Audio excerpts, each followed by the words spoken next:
my name is Brendan. I'm with InfoDome, and in today's tutorial we are going to be taking a look at how to add a user and how to limit that user's view rights only to the records that he or she creates.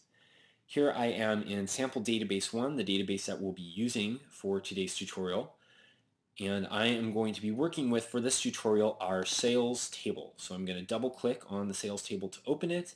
I'm going to click the data mode icon. That shows me all of our records inside of our sales form. Now you'll notice that when I hover over the tab for our sales table, I am given this pop-up that lets us know that we have 40 records inside sales. I'm going to close out, switch over to forms. I'm going to click the sales form, open that up. You'll see that I can scroll through the individual records in the form, and I'm going to now add Pat Kelly as a user. I'm going to click Add Person or Group. This opens the Add Person or Group window. Now, we already have person selected, and by default, a user also selected. That is what we need to add a single user. If we were adding a group of employees, say the sales department, we could create a group called sales, but for the purpose of this tutorial, we're just going to take a look at adding one user. So I go ahead and type in Pat Kelly's email address into the appropriate field. I'm going to come down here to our rights area in the window, and you'll see we have a drop-down menu. I can add rights for form records, reports, or reports authoring for Pat. In this case, we are just worried about the sales form. I want Pat to be able to view, edit, and add records within the sales form. I'm going to click Add. That's going to send an invitation to Pat. And I'm going to come back and edit Pat's rights by highlighting Pat. I'm going to click on Set View Rights. And you'll notice here that it gives me the View Rights window. Pat Kelly can view records added by. I'm going to deselect the all and just give Pat the right to view records that Pat creates.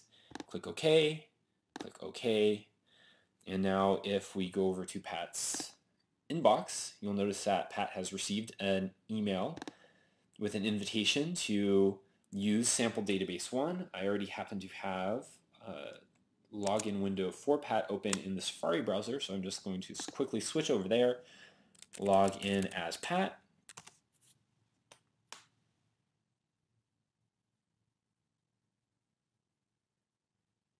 And now we see that we have Pat and sample database 1.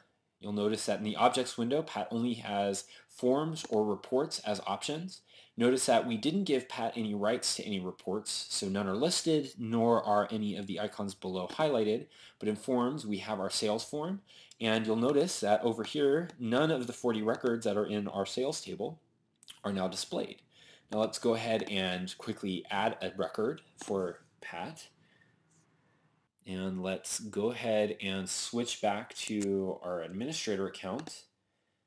Now we should be able, if we close out and reopen the form, that will allow us to see all the most current records. You'll notice that now we have 41 records in the database. I'm going to head to the last one, and there we go.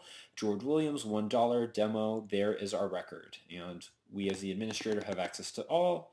But if we switch back over to Pat, Pat just has that one record. Going to reopen just to double check, and sure enough, just that one.